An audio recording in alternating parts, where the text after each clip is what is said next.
Hey, this is Dave Cross. I'm here in New York with some of my friends, so I can say it's Photoshop TV! And now, for the week of November 14th, Photoshop TV is on the air. Welcome to Photoshop TV from the National Association of Photoshop Professionals. And here's your hosts, the Photoshop guys, Scott Kelby, Dave Cross, and Matt Kloskowski.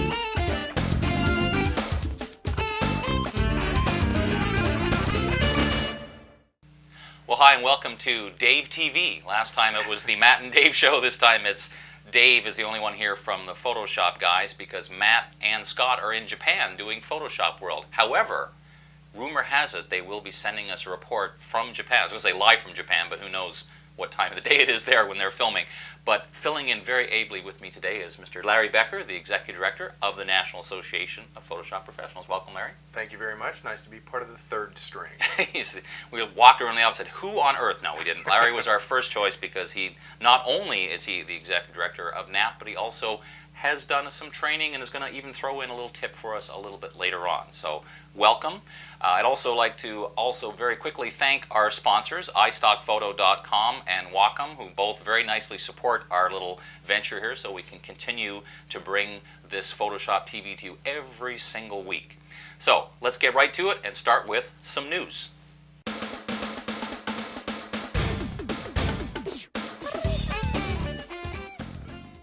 All right, we're going to talk about the news, but before we do, I'd just like to clarify a little bit what we actually mean by the term news, because normally, of course, news would imply something was just released yesterday or last week, but in our concept of the news, it means anything that's new to us. So, for example, we're looking around at different websites. We say, here's a cool site that would be of use to our viewers. So it could be something that's been out for a while. It could be out for a while. It's just new to us. So, and that's my way of leading into the first thing I found, which I don't really know how long it's been around, but it certainly was new to me, and I thought it was a very cool idea. And for those people there's a whole growing trend in Photoshop where people create sets of brushes that you can download for free from different sites. So the problem is, of course, finding them because there are, in some cases, one little portion of someone's website or it's just hard to find. So some very clever person put together a website which is called brushfind.com.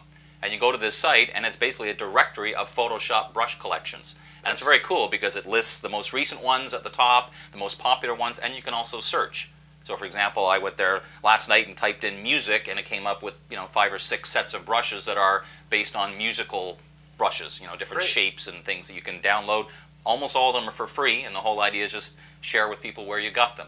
Now, I happen to find that on a blog, part of a Photoshop website called PhotoshopSupport.com, which has a blog section where they add new stuff. So that's where I came across that, and it was a great way to find it. Speaking of that kind of resource, there are a couple of other websites that have a lot of Photoshop information. Right. And one of them we like an awful lot. It's a blog. It's called PhotoshopWeblogsInc.com.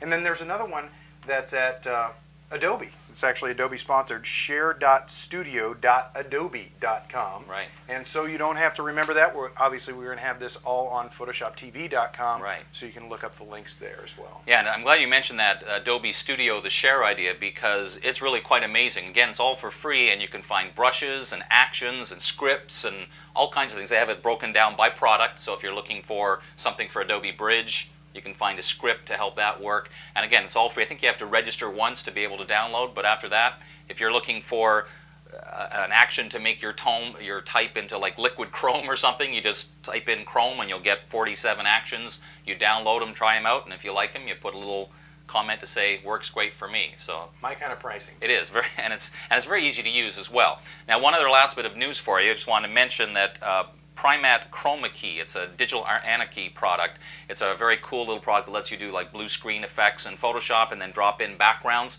They just introduced an update to their product 2.1. So go to digitalanarchy.com to check that out. It's a great way to pick up a new background for your images.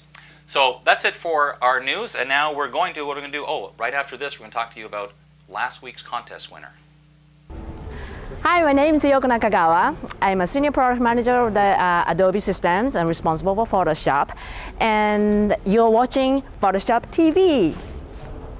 Now, if you're new to Photoshop TV, you may not know that every week so far we have given away a pretty nice prize. We ask a question that people email their answer into, and we draw from those various email entries a fabulous prize. And this week, or last week I guess it was, the one we're drawing for now was the brand new, just announced Wacom wide format tablet. So it's a pretty cool prize because they're not even Nothing like bribery readily to keep available. people- That's right, keep exactly. people coming Keep back watching, every you week, just yeah. never know what you might get this week. So last week the question, we actually had a graphic where we took a dialog box in Photoshop and removed some of the information. You had to figure out what the dialog box was and what that missing piece of information. Well, now, and what was that, Dave? I'm glad you asked, Larry, because I was going to say it anyway.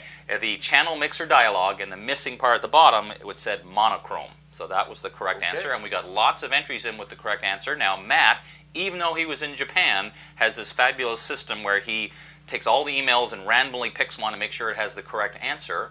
And this week's winner. Now, let me ask you a quick question.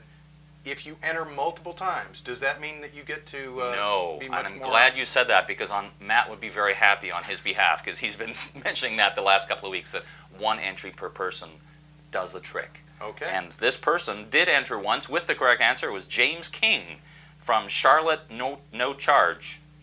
Oh, NC, sorry, is North Carolina. Yeah. It's a Canadian thing, sorry. So James will be receiving the lovely Wacom tablet. Wonderful. And Now, speaking of the prize winners, we've had several prize winners over the past few weeks, and we are waiting right now, and imminent is the delivery of our fabulous Photoshop TV T-shirts. Many people have won those, and as soon as they arrive in our offices, we're shipping out a whole batch of prizes. That's correct. My office is currently the prize repository where everything's sitting waiting to be sent out. So we'll be doing that very shortly, and from now on, every time we do have a prize, and we will be awarding one later on. That's coming later on this show. Is yet another question for you. We will be doing that a little bit later. Now, Dave, I understand you have a tip for us, and that's why people tune in. Prizes, tips. Right, exactly. So my tip is concerning, since we mentioned in passing the whole idea of working with brushes, for those people that haven't done this before, I'm going to show you how you can create your own brush out of anything, including, in my example, your own signature you can easily add to your images. So let's take a look at that now, shall we? Alright, so we're going to see how easy it is and effective to make your own brush. It's really quite simple. Here I have scanned in a signature. I made sure to scan it at a higher resolution and size than I thought I need. It's always bigger to be big and get smaller than the other way around.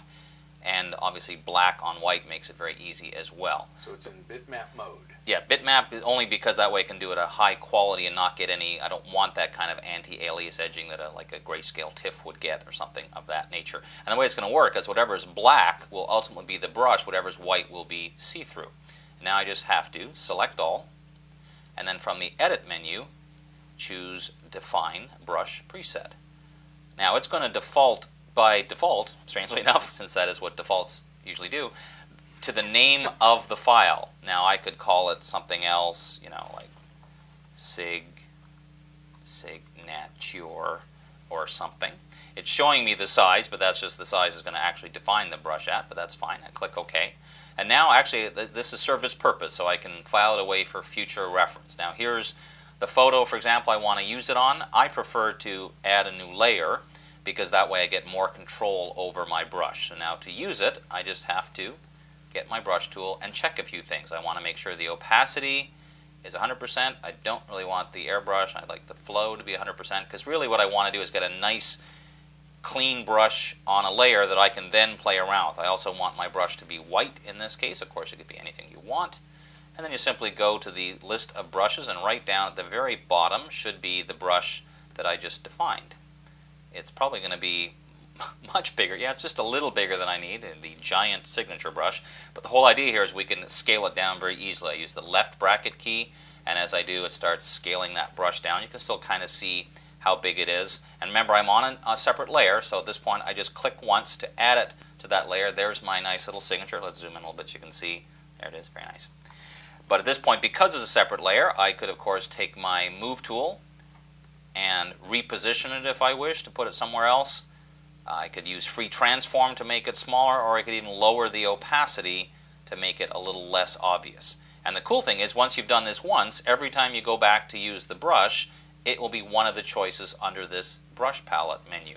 And the only downside is that there are times if you ever choose this command and reset your brushes, you would lose that brush you define, and you wouldn't want that to happen, now would you? So here's the second part of this, is a little backup plan. We go to the Preset Manager. we find, if it's not already showing, we find the brushes palette or the brushes list here as a preset type from the various ones we have. And right down at the bottom should be our brush that we just created. Now let's imagine, for the purpose of demonstration, we had several of these, so I could hold down the Shift key if they're all in a line, or the Command or Control key if they're separated, and then I would click Save Set. Now, I won't bother in this case, but all I have to do is click Save Set. It'll create this little set of brushes, and then what I can do is anytime if I ever lose my brushes, I could just go into this brushes palette and choose Load Brushes, and I could go and get those brushes that I had created. So you can both create your own and then easily save them for future use. And there you have it. So there you go, our first little tip of the day, and now we're going to talk to Mr. Larry Becker a little bit. For those of you that are not all that familiar with the National Association of Photoshop Professionals, Larry is here to tell us a little bit about NAP. Right. Frequently in Photoshop TV, I've noticed that you guys use the word NAP, and we're not talking about the sleeping function. That's we're right. actually talking about the National Association of Photoshop Professionals, which is actually the organization that's behind Photoshop TV. Right. Scott is the president, and we're all Scott's minions. And what we do at the National Association of Photoshop Professionals is we're focused on education. That's the whole focus of what we do. You might know associations that do things like, political lobbying. Right, lobbying. And sure. we don't really do that. Now, we do have other benefits to the association. For example, discounts. If you go onto the website and you are a member, you get access to a member website where, of course, there's a lot more educational material, but there's also a discount section. And a lot of our members get their membership dues back every year just by taking advantage of discounts, free Right. shipping from various vendors. You can get everything. In fact, I just got an email from someone the other day who'd been to one of our seminars, and he said, I just saved $20 on the seminar, and then I was out of town, so I saved $30 on the hotel with my NAP discount. So he Right. figured he got $50 of his membership back in one shot, which is kind of cool Sure. to see that, you know, coming into play, not just the typical things like hardware and software. And one of the things that's my job is to try and look for new discounts. So every month, it seems like every week, I'm trying to add another discount or two, trying to find new partners for Sure. NAPP to associate with. And we're adding things all the time. Besides discounts, we also have something that's really popular, and that's the help desk. Right. And so anytime you have any questions at all about anything having to do with Photoshop, and please do limit it to Photoshop, anything about Photoshop at all, you can send email messages by using the form Right. at our help desk online. Our members have full access to this. I'm going to ask a very facetious question, and you have to pay for that each time you press the button, right, Larry? I'm trying to figure out how to make that happen. Yeah, but no, right now it's a free part. It's included in your membership. So all of our members are able to do that. And the answers, the responses come back very, very quickly, usually within an hour or two. Sure. Not always, and certainly our staff doesn't ever stay up 24/7, but it's close. Close to it. Yeah, and so a lot of times we've had people compliment us just on being on deadline, can't get an answer, and it's not any extra charge Right, to get sure. that. Now, besides the help desk, there's also an advice desk. The advice desk is so if you're looking for a new printer and you want to know which is the best one, or you're trying to decide what's the best camera for the type of situation that you have, you can go to our advice desk and ask their Right. professional advice. Very cool. And I also like the forums. There's a very Right. active user forum so that members can either post questions or comments or even post examples of work they've done to get people's feedback. But it's also another place for people to discuss what do you think of the Epson printer or the Sure. latest Wacom tablet and get some member feedback as well. That's great. It's a big part of the community of NAPP. We have thousands and thousands and thousands of members worldwide. And this is a place where they can all get together. Again, no extra charge, but it's on the members side of the site.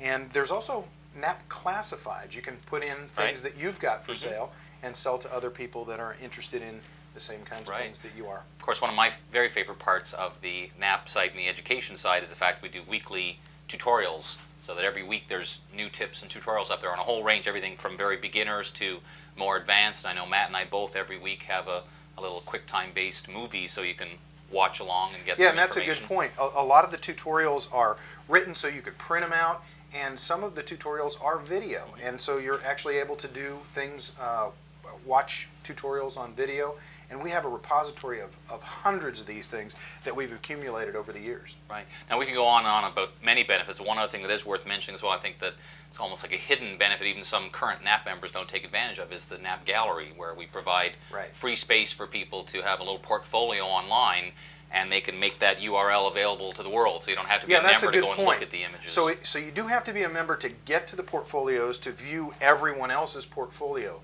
But if you put up a portfolio of your own, you can give that URL to other people, so those people don't have to be NAP members to see your work online. Right. And a lot of places are charging for this kind of service, and it is, again, an included benefit to NAP membership. Cool.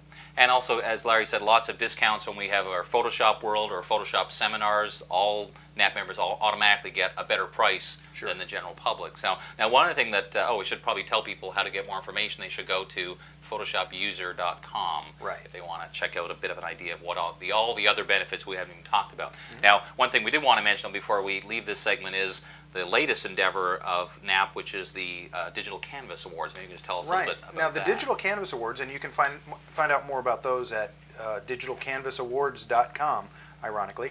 But you can go there and sign up to be part of the competition. Now, there's a nominal fee, again, less for NAP members, but you don't have to be a NAP member to enter this competition. And the winner wins an all-expenses-paid trip to Paris, France, 5 days, I think, 4 days, 5 days. With an assistant. With an assistant. Okay, so two people, all expenses paid. And the commission for winning this is that we're actually sending them for a purpose, and the purpose is to design the cover of an issue of Photoshop User magazine. That's very cool. And as you can well imagine, we've had quite a few of our NAP staff volunteer to go along to kind of art direct the project and make sure everything fits in line there, although that's not going to happen. I think, since I'm not eligible, but what I would do if I were entering the competition, what I'd do is I'd probably design the magazine cover and then just go on vacation, because you don't have to go to Paris to create the cover there. Now, just as an aside, there is a whole FAQ on the Digital Canvas Awards site, but one question that got asked right away is, well, that's great, but what if I happen to live 20 minutes outside of Paris? Well, in that event, then the winner will come to New York City instead of Paris. So we've even covered that, so we've got it all covered off to be ready. So, or we could send them to Paris, Texas. Paris, if you live, I don't know. Take some cash and go on the trip. I don't know how we're going to work that. But anyway, check that out. Well, two things for you to look at. PhotoshopUser.com to learn more about NAP, and DigitalCanvasAwards.com to learn more about the wonderful contest that we're having and how to enter. And I believe the deadline is December 31st. Is that right? That's correct, for Digital Canvas Awards. There's all sorts of categories. Go into those awards now and check it out. Well, thanks, Larry. And we'll move on to some more tips and tricks for you. What's over in Tokyo at Photoshop World. I just had to say that because I can. Yes, I am here at Photoshop World in lovely downtown Tokyo, where you should be too. I'm here battling the incredible Scott Kelby. Of course, I'm going to win. As you can see, the court is all set up. I have my left punch. Wait, that's my right punch. They call that a ring. Oh, the ring. Excuse me. Cut. The ring is all set up, as you can see. I'm going to use my left punch. Wait a minute, that's my right punch. I'm going to use my left punch and my right punch. I've got tips and techniques which will amaze this audience. So, stay tuned. Dave, you've got something about a stroke? You're not going to have I'm not going to have a stroke unless my computer starts acting up, but what I want to share with you is a little tutorial. One of the very popular things to do in Photoshop, of course, is to add kind of a finishing touch. Once you finish your image, add some kind of a nice stroke effect, and you see these all kinds of examples, and I want to show you just one example. And the beauty of this kind of tutorial is I'm going to show you the basic steps, but of course then it's all up to experimentation, and the sky's the limit in terms of once you see the basic principle and one little trick going to throw in to make it easier, and then it's up to you to experiment. So let's take a look, shall we? Alright, so in order to add this little border effect, we need to give ourselves a bit more room. Now here's sort of trick number one in this tutorial, is to duplicate the layer first. I'm pressing Command-J or Control-J to do that, and then I'm going to go to canvas size. Now it's very important you do it in this order, because if I didn't, here's what would happen. If I added the extra canvas first and then duplicated the layer, I'd get a layer that just had a duplicate including all that white space. And what I want, if you look really closely here, you will see that our layer has transparency around it. If I had duplicated, I'd get that white. That's why I did that. That was kind of an important step one. And part of the reason I did that is I want to make a selection around the outside of this floating layer now. And I do that by holding down the Command or Control key and clicking on the layer thumbnail. Now this is Photoshop CS2, so I have to click right here on the thumbnail. If this is an earlier version, I'd be able to click anywhere. But in this case, I have to click right on the thumbnail to make it a selection. I'm going to add a new layer because I want to put this stroke on a separate layer to give myself more options. And then we're going to go ahead and use the stroke command. Now, the amount you put in here will depend a little bit on the resolution of the file. The higher the resolution, the thicker the stroke you'll need. So I'm just going to take a guess, because you can always undo it and try a different number, of course. But the key thing is make sure the location is set to inside. That'll give you nice square corners. If you use either of these two other options, it wouldn't look very nice. So we don't want to do that. So let's go ahead and add that, and I get a nice thick black stroke on it. Now I'm going to first show you the way that you would normally do this, but it leads to a bit of a problem, and then we'll undo and show you an even better way. But I just want to show you that a common problem people run into is they think, I'm going to add a filter to this stroke, say one of these brush strokes like spatter.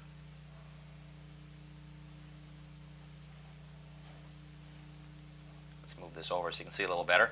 Now, I don't know how well you can see this on the screen. You'll see it better in a moment, but as I'm playing with these sliders to try and change the spatter effect, let me zoom in a bit and show you. If you look really close, you can see it's actually changing these areas to white. It looks like it's adding kind of a nifty border effect, but the problem is it's actually this area will be white. And you'll see this when I click OK, that it's on the top of the photo right here. If I zoom in again on the top, you can see I want that part to be see-through, but see how it's all white? So applying a filter directly to the stroke really doesn't work for us. So I'm going to undo that and instead take a different approach. It takes an extra step, but it gives me a better result. And that is to now load the stroke as a selection. So I'm going to hold down the same Command or Control key, click on the stroke to make it a selection. Now I can hide this and make a new layer, because I'm going to do a little differently now. And the trick is I want to, in effect, be able to apply the filter to the selection. Well, of course, you cannot do that unless you go into this mode called Quick Mask. And what Quick Mask does is it, instead of showing you those marching ant selection, it shows you kind of a colored overlay. And the red part indicates what's not currently selected. The see-through part shows you your selection. So now I'll go back and do the same filter I did a moment ago, the spatter filter. But in this case, I'm going to see, you can tell right away that it's a little bit different. It's applying it to the mask. So let's make it so it's not quite so crazy. But of course, you can be as crazy or not as crazy as you want. We're going to do something kind of like that. And if I zoom in, you can see what's happening is it's applying the filter to the Quick Mask. So now I go, zoom back out again. If I go out of Quick Mask, and by the way, I could just press the letter Q to go in and out of Quick Mask. But see, now I have a and the technical term I like to use is funky, very funky selection happening. I fill that with black. And now I've got a very cool border effect that has nice see-through areas to it. And because on its own layer, of course, I could play around with opacity, or I could change blend modes, or I could even use free transform and start skewing this a bit so it's not a perfect border. You know, the sky is the limit, as we said. But the real key here was after you add the stroke, make it into a selection and apply the filter that way so you get a much better effect that's much more see-through. And there you have it.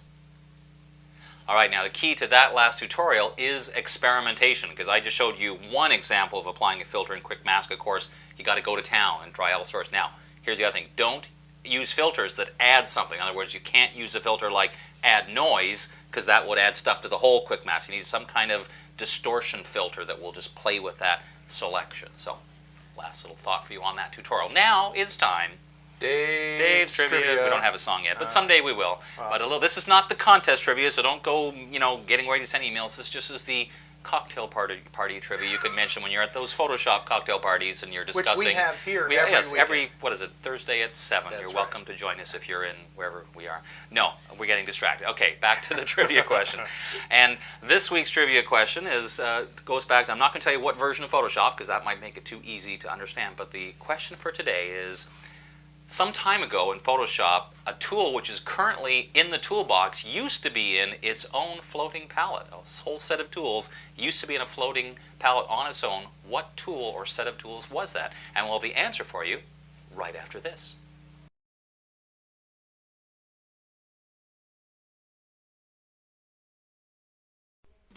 Photoshop training videos? You can learn at your own pace. Each of the titles is focused so you get just what you want.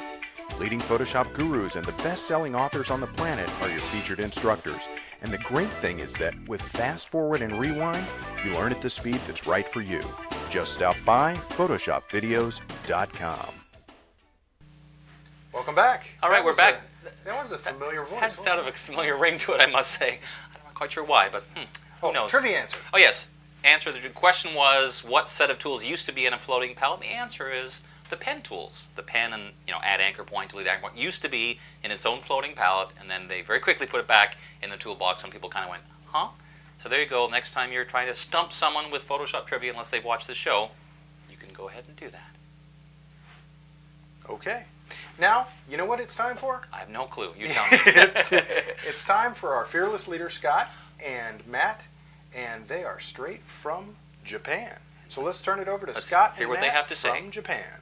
All right, here we are for the second week in a row. We're coming to you live on location this time from Shinagawa, Tokyo, Japan, where we're here for Photoshop World Japan. I'm here with my guy, Matt Klaskowski.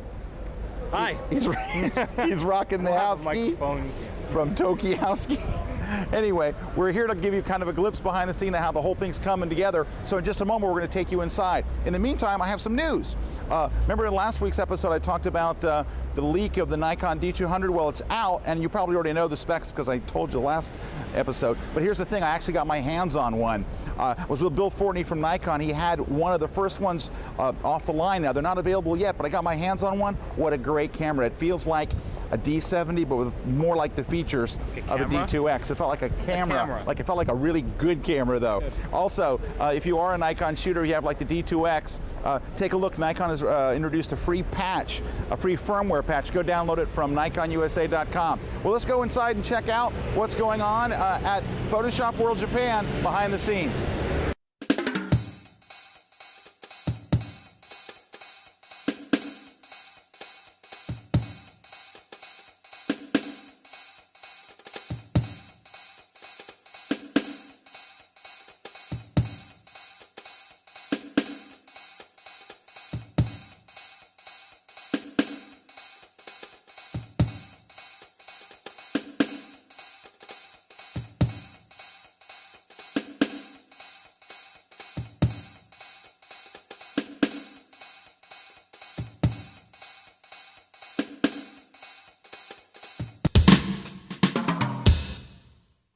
All right, here we are inside the main hall. Everybody gathers here for the keynote. The keynote here is going to start in about 45 minutes. And Russell Brown and I are going to fight in the ring that you see behind us. As you might expect, I'm going to be dressed regular, and Russell will be dressed in some wild outfit designed to make me look stupid and humiliate me in front of thousands of Japanese. Anyway, we're really excited to give you kind of a little glimpse behind the scenes, let you see what's going on. And Matt has some news here, so we're bringing you a live news report from Tokyo, Japan, here at Photoshop World. We wish you could be here. We wish Dave Cross, we wish you guys could be here back in the studio here. But in the meantime, we have the next best thing, Matt on videotape from Asia. Here we go. Thanks, Scott. As you said, we're here in Tokyo. We're having a great time. Got some news for you. Digital Anarchy just released Backdrop Designer 1.1. It's got a 30% increase in their backdrops. There's actually 350 new backdrops for portrait photographers. So go check it out. It's at their website, www.digitalanarchy.com. Back to you in the studio, Dave. Thanks for watching. Thanks, Scott and Matt. We appreciate the information from overseas. I have no idea what time of day it is there right now. No, we're not sure whether it's yesterday or tomorrow, but it looks like they had fun and met some interesting people, so that sounds very cool. Absolutely. Well, Dave, I understand you have a beginner's tip for us this time That is correct. We obviously, as you can imagine, along with our contest entries, we also get people sending us little suggestions and requests, and anytime you do something like Photoshop training, of course, you have a whole range of people from beginners right through to very experienced users, and many of our tips are kind of in the middle, but we thought each episode, we're going to throw in at least one very beginner's tip. So if you're not a beginner, hey, you might still pick up a few ideas along the way, because one of the things we've found about Photoshop users is many Photoshop users are self-taught. And of course, as we all know, the real problem with being self-taught is the teacher, which is, you're somehow going to teach yourself things you know nothing about, which always intrigues me. It's like saying, I think I'm going to teach myself to be a surgeon. That would be cool. So a lot of times when people do things in Photoshop, you discover a way to do it and not even realize there might be another way because you just don't discover it. So we're going to talk about, it's kind of a beginner's tip, but a way to take advantage of the clone stamp tool and the healing tools in a way that gives you a little more flexibility. So let's take a look at that now. And I've noticed on the way to discussing the intro to this tip, we've even gotten Dave philosophy. That's right, my philosophy of being self-taught. So let's look Dave, at that you're tip a beginner tip. All right, now basically all we're talking about here is when we're using any of these tools, either the clone stamp tool or the spot healing or the healing brush, and that is not to work directly on the background layer, because of course if you do, you're changing the image itself and you cannot change your mind very easily without starting over again. So what we do is we add a new blank layer above the background, and then up here in the top, let me zoom up, you can see where it says sample all layers, we turn that on in whatever tool we're using. So basically, most of these tools use this with the exception of the patch tool, and we'll talk about that towards the end. But basically what this means is now, as I'm using, say, the healing brush tool, the way this tool works is we hold down Option or Alt and click once, and then move over the area we want to try and improve upon, and it does its little thing with the healing, and I'm just doing this really quickly to show you, not trying to be incredibly accurate. That was bad, but that's okay, we'll just keep going. Because really what I want to show you is the whole idea here is on someone like this gentleman who has some fairly noticeable wrinkles, if I remove them completely, then it would look a little unrealistic because this is just the way he looks. He has some wrinkles. But if I were to hide the background layer here, you'll see I have something that looks frankly very bizarre. Pieces of skin on the layer by themselves. But what I can now do is take that layer and just lower the opacity a bit. So instead of removing the wrinkles completely, we're just kind of lessening them a little bit. So let's take a look at the difference. This is the original and now. See how you can kind of see his smile lines and his wrinkles, but they're not quite so obvious. And that's one of the benefits of doing it on a separate layer. Now, the one thing you'll have to consider is the only tool this doesn't work for is the patch tool. Patch tool does not have an option called Use All Layers. I wish it did, but it doesn't.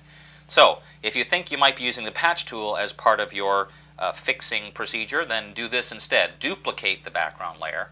Then when you're using the patch tool, we'll just do a quick little example here of trying to patch something. See how it does a nice job there. Same idea applies. Now I can lower the opacity. So what that means, if you're going to use these tools in combination, when you switch back to the healing brush and spot healing brush, you don't need to use sample all layers anymore because we're automatically working on this duplicated layer. So it really depends on the tool you're using, but I would suggest for the most part, you know, it's not a bad idea just to duplicate the background layer and just work on that one, and then you have the option of either throwing it away or once again lowering the opacity if you don't like the results. Alright, so there you go, a little, well, I like to call it a beginner's tip, That's but not really a beginner's I mean, tip. I'm sure some people might not be aware of that, but you know what I said about being self-taught? You might not have taught yourself that. Yeah, so, that's true. In my philosophy of self-teaching and all that stuff. Now, I just realized I said before that Larry was going to do the beginner's tip, so do you have a tip for us? In fact, I do have a tip. Awesome. If you've subscribed to Photoshop TV, which you must have in order to be watching this, we would like to ask you to go to your iTunes program, and any subscription that you have for any podcast that ranks higher than Photoshop TV, unsubscribe. That's our tip. And that's my stop people on the street and tell them to subscribe to Photoshop TV just because, well, they can. So, now, having shown you that little, what we call a beginner's tip, as I said, we also have people that are more experienced. I want to throw in a last little tutorial for you that takes advantage of something that some people who use Photoshop may have never looked at before, and that's ImageReady. Now, the trick here, a lot of people say, ImageReady, oh, I don't do web stuff. There's actually a part of ImageReady that every Photoshop user can use, and it's a little odd because it's part of the Actions palette. And of course, there's Actions in Photoshop and Actions in ImageReady, but oddly enough, ImageReady Actions have something that Photoshop doesn't, and it can be very useful. Let me show you what I mean.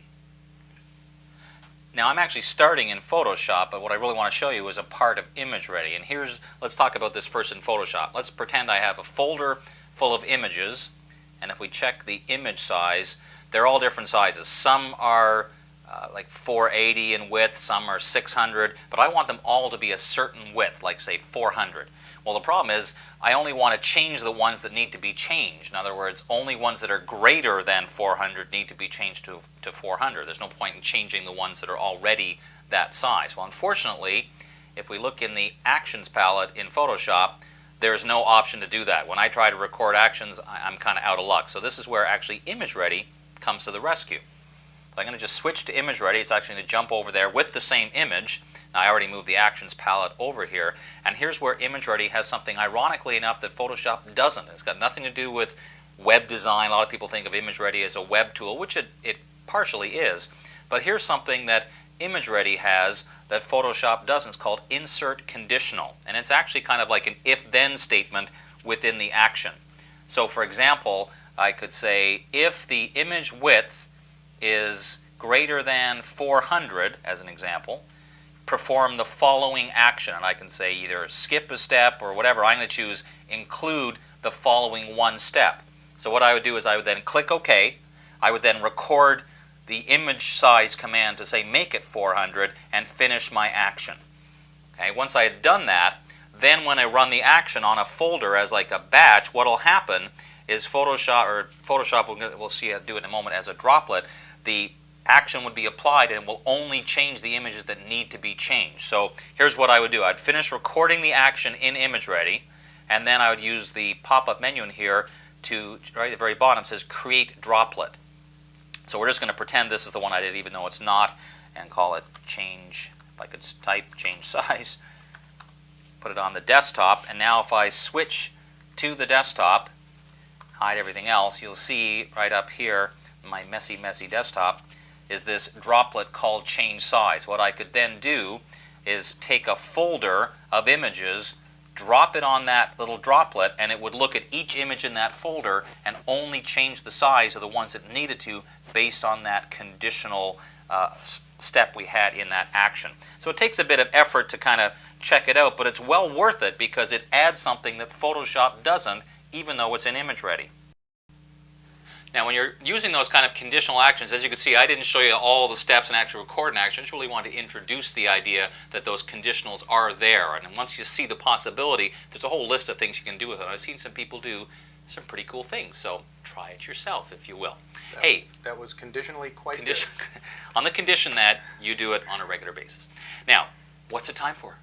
It's time for next week's, well now this week's Yeah, contest. the current contest. So we That's already right. told you who won the last prize. Now we're going to do this week's contest question. And first let's tell you what the lucky winner shall receive. The lucky winner shall receive this lovely bag. Not only is it a bag, it's a bag with a zipper. With a zipper, yes.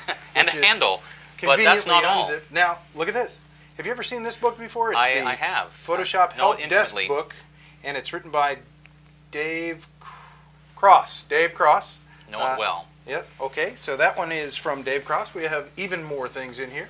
We have a Dave Cross Matt Klaskowski book, Illustrator CS2 Killer Tips. Even though it's Photoshop TV, we know some of you use Illustrator, so that's thrown in there too. And just to round off the Photoshop Guys collection, the best-selling Photoshop CS2 book for digital photographers by Scott Kelby. Now besides that, let's leave the book. Before we leave the books, one more thing that's important to know is whether we're not sure if this will either raise or lower the value, but we will autograph these for the lucky winner. So they will not just be books; they will be autographed books. I'll sign Scott's book. Now, the other thing that we have is a pass to any of our one-day seminars. Now, when I say a pass to any one of our one-day seminars, that is a pass to the seminar. This isn't flying to the seminar and a nice hotel Not all and expenses meals paid. It's or anything. the admission price. Yeah, get admission, and we're not going to hold you to a specific seminar. So if you live in New York, we're not going to make you go to the seminar in Miami. In fact, we'll give you a year and a half. Is that reasonable? Sure, I'd say a year so. and a half Lots to of time, collect that. because we travel around all different cities. So, and that's a value of $99 on top of all this other. When this book is priceless, because who knows where you can get those? They just magically arrived on our doorstep. So that would be a bag. The bag, I mean. Okay. Yeah. Sorry. Now, here is the question that you need to answer. And of course, before we give you the question, let's remind you your answer should be sent to photoshoptv@photoshopuser.com. Now, for those of you that can't remember email addresses, it is on the website. So, and remember, as Matt would say, only one entry per person. One entry. In fact, if you enter extra times, it reduces your chance of winning. Right. Now, the question is, and this is the question you must answer to be eligible for this lovely prize package, is which filter lets you add a zoom blur? So you have to figure that out, tell us in several words or less, which filter allows you to add a zoom blur. And again, send your answers to photoshoptv@photoshopuser.com, and we will once again take all of the entries that are correct, and using Matt's wonderful email pecking system, he will somehow choose a winner, which we will announce on the next show. So that's it for this week. Larry, thank you so much for being my co-host and helping out, and also like once again to thank our sponsors, iStockPhoto.com and Wacom, for being so generous in helping us bring this to you. All the links we've mentioned today, once again, will be on photoshoptv.com, so check that out, and we shall see you next time.